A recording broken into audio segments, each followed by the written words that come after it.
This fighter is also a two-time UFC heavyweight tournament winner with a professional record of 15 wins, 11 losses, and 1 no contest. Weighing in at 275 pounds, ladies and gentlemen, introducing Mark the Smashing Machine Kerr! Once considered the best fighter in the world, in the fall of 1999, Mark Kerr found himself slipping in and out of consciousness after an overdose that had followed months of daily painkiller injections. Kerr's overdose followed years of excessive steroid and opioid abuse, as well as countless injuries and concussions. After his brush with death, Kerr was never the same, and he still fights battles with his demons every single day. This is the story of the Smashing Machine and how his drug use, toxic relationship, and bad habits almost cost him his life.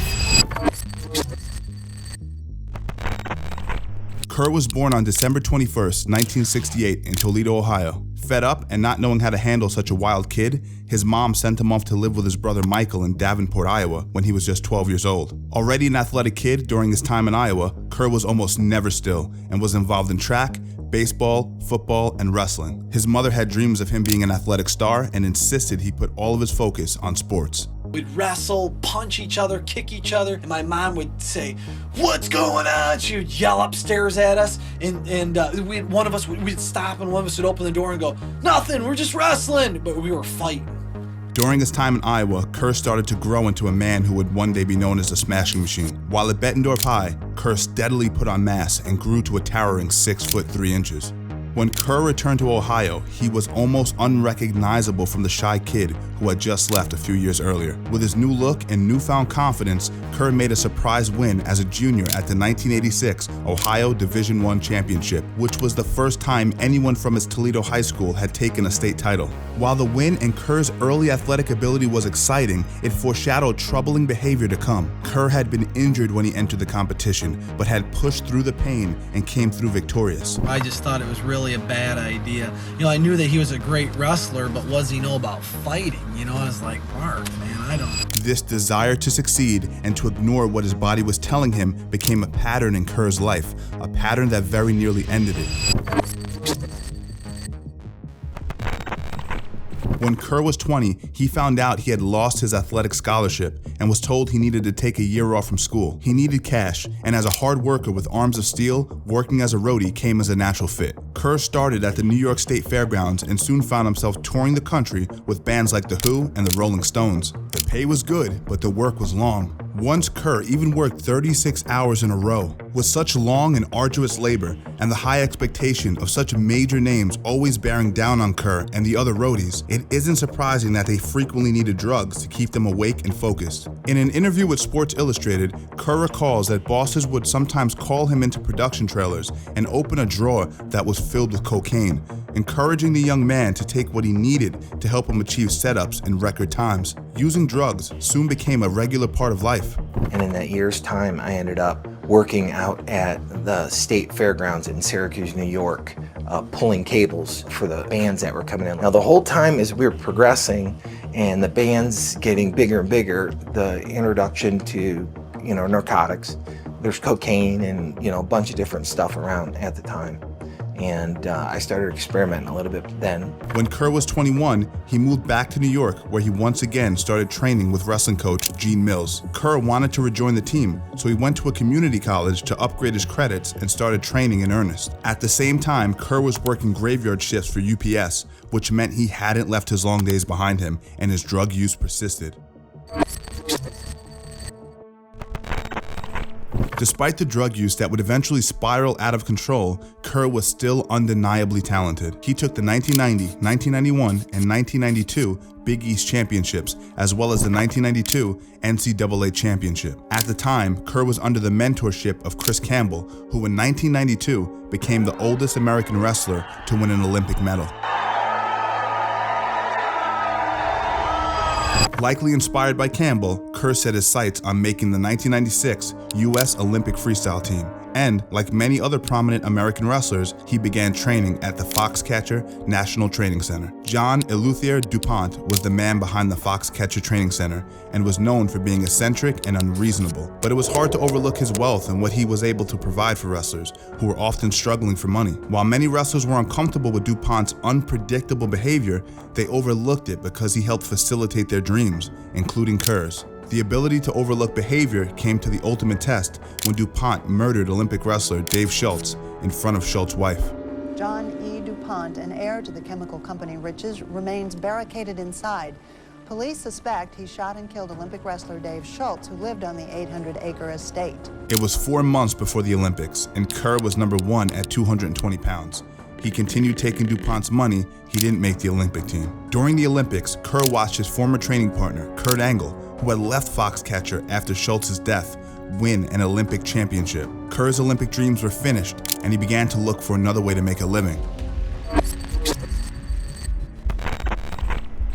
During this time, Kerr was undergoing some intense personal issues, the biggest being that his mother had been sick with cancer for quite some time. Although Kerr's mother had always pushed Kerr to excel in sports, even to an unhealthy degree, the UFC was not her idea of a respectable occupation, and Kerr knew that as long as his mother was alive, he would never be able to step in the octagon. Plus, he wasn't even quite sure he wanted to. My mom didn't want him to get into it, but he got into it after she passed on. She knew that he would get into it, though. However, several months after his mother's passing, in September of 1996, Kerr agreed to his first prize fight in Brazil. The UFC, largely due to John McCain's influence, had recently implemented some strict rules in regards to the moves fighters could and couldn't do in the cage. But other countries, such as Brazil, had no such rules, and it was a time of anything goes. Kerr made his highly anticipated entrance into the world of MMA at the World Vale Tudo Championship. The 28-year-old from Toledo, Ohio, who has been remarkably impressive in his 2 previous bouts. Despite his intimidating stature, Kerr had always been a kind and soft-spoken man, and apparently was so nervous about participating in this style of fighting that he almost didn't make the walk to the cage, until Richard Hamilton convinced him that a no-show could have devastating consequences. And like walking around and going, just heaving this little smidgen of water up that I had just taken in. My stomach, I couldn't hold anything down. Kerr was fearless, almost zoning out before fights, and not afraid to do whatever it takes to win. Actions like knees to the head of a grounded opponent, headbutts, or even prodding his fingers into his opponent's eyes. He quickly advanced into the finals, where he was put opposite jiu-jitsu fighter Fabio Gurgel. Keep in mind, this was time of few rules, so Kerr had 50 pounds on Gurgel, and there was no time limit to the fight. While Gurgel managed to do all he could in the fight, he was no match against the impressive power of Kerr, who landed continual damage to Gurgel's head. Arms around it. Gurgel was trying to get those legs around his neck, the neck of Kerr, if he was able to do that, but Kerr, sweaty, strong, able to pull out lefts, punishing open hands, lefts, rights to the face of Gurgel. After what seemed like an eternity, the fight had come to an end, and the judges announced Kerr was the winner by unanimous decision. This fight still stands in people's minds as one of the most impressive of Kerr's career. It demonstrated his power to the world and earned him the nickname, the Smashing Machine. Although Kerr was known to party and dabble in drugs, up until his MMA debut, he had always stayed away from any steroid use. The Olympic team had zero tolerance for steroids, and Kerr did not want to jeopardize his dream. However, in the strange new world of MMA, steroid use was rampant, and Kerr needed to keep up. And if you would like the opportunity to keep up, you don't need to take steroids. Just join my Patreon. 2 birds, 1 stone. You get better, you get entertained, you get early access to these videos, plus you support the channel so I can keep making videos like this. Check out the pinned comment below. Tier 1 gives you early access to these YouTube videos, and Tier 2 and up will give you exclusive content. I drop about a video a week. Let's get it. Beginning before his fights in Brazil, Kerr started on a small dose of anabolic steroids, and his use went up as he progressed into the UFC. His steroid use added on weight and upped his strength, making him almost unstoppable. He could bench press 425 pounds and was able to squat more than 500 pounds. He wasn't fighting when I first started dating him. He was wrestling because I knew he was so talented. And I knew it was a skilled fight as opposed to a street fight. And he makes a lot more money than most fighters do. Not only did his steroid use make Kerr more powerful in the cage, but it also helped with his recovery. meaning Kerr could keep up his training and take less time off in between fights. But just because his recovery was improved doesn't mean that his body wasn't taking damage. Because Kerr kept masking all the beatings his body took with drugs, it naturally meant he had to use more and more of them so he could ignore what his body was trying to tell him.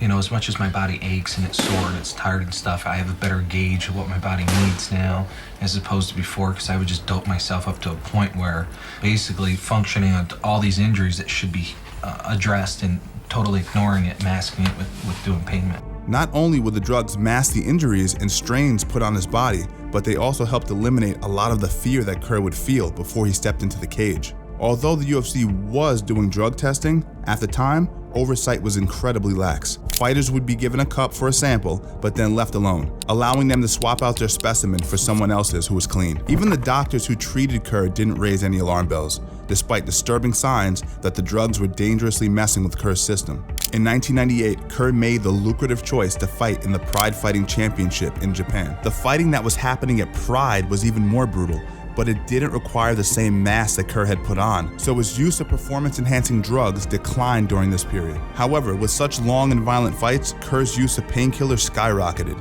and the expectations set upon him were overwhelming. There was so much riding on his success that Kerr knew he had to fight no matter how bad he was feeling. In the same interview in Sports Illustrated, Kerr says he once went into the ring with a blood pressure of 170/135. Normal numbers are 120/80.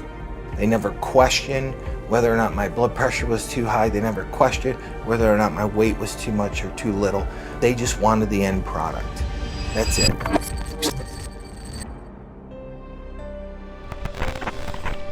Around the time that Kerr's drug use really started to accelerate, he began dating a woman named Dawn Staples. Staples, a model, loved and supported Kerr, showing up at all of his fights and many of his training sessions. But like Kerr, she didn't have the most stable lifestyle and would often spend late nights partying. On those nights, it was common for Kerr and Staples to get into arguments, which, while never violent, will lead to sleepless nights and added stress at home. Not something that is useful or safe for anyone, but especially not for a fighter who needed to be focused and keep their body as healthy as possible. I got home and she was just being really difficult, and I got really angry, and she got really obstinate. You know, it was this argument about how she fits into my life, where her place is in my life.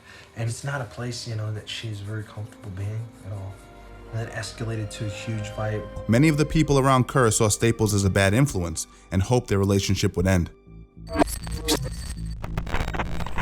By the fall of 1999, Kerr was taking liquid opioid injectables multiple times a day. Working out and getting back in a groove and stuff opens up a different doorway inside. He would buy large amounts of drugs from Mexico or find doctors who were willing to write him large prescriptions for just a little extra money. Even with his drug use increasing, Kerr was still regarded as one of the top fighters in MMA as he headed into a bout with Igor Vovchanchin at Pride 7 in September. While Kerr had dominated in earlier fights, by this time MMA was legitimizing around the world, and some of the moves that had made Kerr the smashing machine were no longer legal, and Vovchanchin was a formidable opponent. He landed a powerful overhand right, but Kerr astonishingly held his ground. However, he was soon finished with 3 knees to the head, which marked Kerr's first professional loss. The knees were deemed illegal, so the match was considered a no contest, but the fight had shaken Kerr. The concussive blows to the head had been hard, and he found himself disoriented and confused for several weeks. Vovchanchin throwing an uppercut there by Vovchanchin, a big knee by Vovchanchin, and double underhooks there by Vovchanchin. Vovchanchin grinding away, and a knee to the top of the head, another knee to the top of the head, and Kerr is out. The following month, Kerr overdosed. He was rushed to the hospital where, in the Smashing Machine documentary by HBO, it was revealed by doctors that they weren't sure whether Kerr was going to live or die. He couldn't stay conscious for more than 30 seconds at a time. Miraculously, Kerr survived. His friends came to his bedside to support him, but told Kerr he needed to make a drastic change. You're not gonna see the new year, man. You're not gonna make it. They'd watched his decline for years, and if he didn't seek help, there would be no turning back. Staples told Kerr that if he didn't stop doing drugs, that their relationship would be over. I was still in bed and he said, you know what, don't ever leave me. And I said, there's only one way that I'll leave you. And he said, what's that? And I said, if you don't get clean, if you don't get off drugs. Shortly after Kerr got out of the hospital, he collected the painkillers and drug paraphernalia that still littered his house and dumped it all in the trash. At the time of his overdose, Kerr had been scheduled for a fight in November, but he knew he couldn't go ahead with it. He checked into a 28-day rehabilitation program, determined to get healthy. While Kerr knew he needed to stay clean, it wasn't easy for him. His sponsor told him that he couldn't be around people who were using any kind of substances, but he was still living with Staples, who would still frequently use in Kerr's presence. My sponsor's pretty insistent about me getting away from Dawn because she's still drinking and using, and me being in the environment, it's just a matter of time. Arguments between the two of them could go on for hours. Withdrawals from painkillers, which Kerr had been attempting to do even before his overdose, set off a wide range of physical symptoms that left Kerr exhausted, agitated, and with pains, diarrhea, and vomiting. Though he managed to keep clean for a while, the pressure of his job, combined with the stress at home, and his girlfriend's continual indulgence in partying soon saw Kerr having a couple of beers, which led to heavier substances once again. This was the beginning of the end of Kerr's career. While he continued to fight until his retirement in 2009, he never got back to his former glory. Over the course of his career, he had sustained multiple injuries, and lack of rest combined with excessive use of steroids and painkillers had taken a serious toll on his body. During the 2000s, Kerr participated in 14 more fights and lost 11 of them. Kerr has since spoken out about his continued use of drugs and the intense pressure he put on himself to perform, even when he knew his best days were done. The situation at home wasn't any better than Kerr's professional life,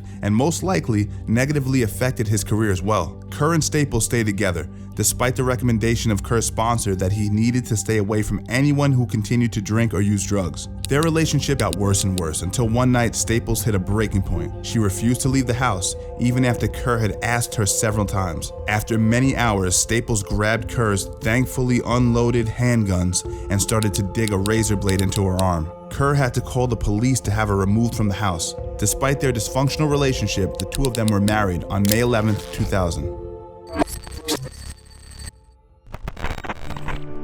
In 2004, Kerr and Staples had their son, Bryce. Although they later divorced, today they seem to co-parent as peacefully as they can, and Kerr has done everything in his power to provide a happy life for his son. Kerr got his real estate license just before the 2008 recession, which forced him to seek out a different line of work. He ended up working as a car salesman, although in a GoFundMe in 2019, it was revealed that Kerr had been suffering from peripheral neuropathy for several years, which was making it impossible for the former fighter to work. The GoFundMe was seeking support for medical treatments.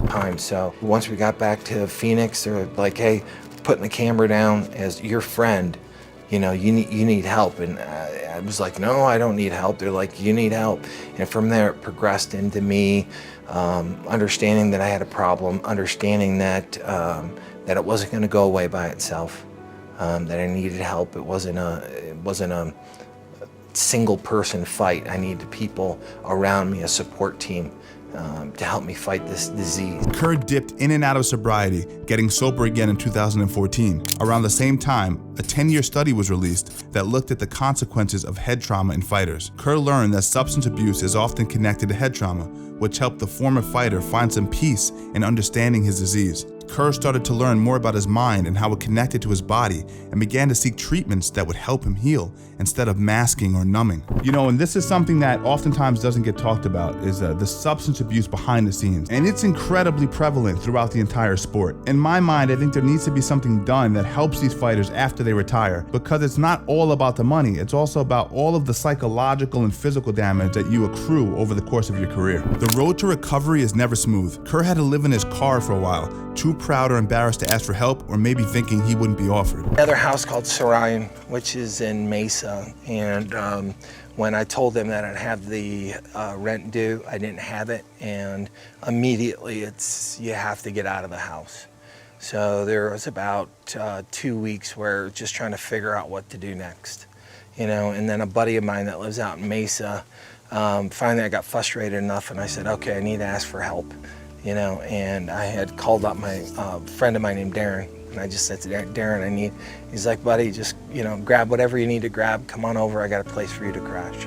Today, he doesn't look like the same Kerr who was once called the smashing machine, but maybe this isn't a bad thing. Kerr gave so much to the world of MMA, but lost a lot of himself in the process. That doesn't mean that Kerr is unhealthy. He's just not the same guy that we knew. In fact, at the time that Kerr seemed to be at the height of his fitness, we now know that he was putting his body through incredible trauma, and it almost cost him his life. Today, Kerr's main priority is staying healthy for his son, which means listening to his body for the first time in his life and investigating his feelings instead of pushing them aside. Many videos, including this one, talk about the rise and fall of Mark Kerr, but perhaps where Kerr ended up falling is better than the place he fell from. We're still learning a lot about what continual head and physical trauma does to a person in the long term, and so Kerr will likely continue to face medical issues throughout his life, as we saw with his disclosure of his peripheral neuropathy. But hopefully, with continued advancement and Kerr's commitment to leading a healthier lifestyle, he'll be able to live a long and happy life.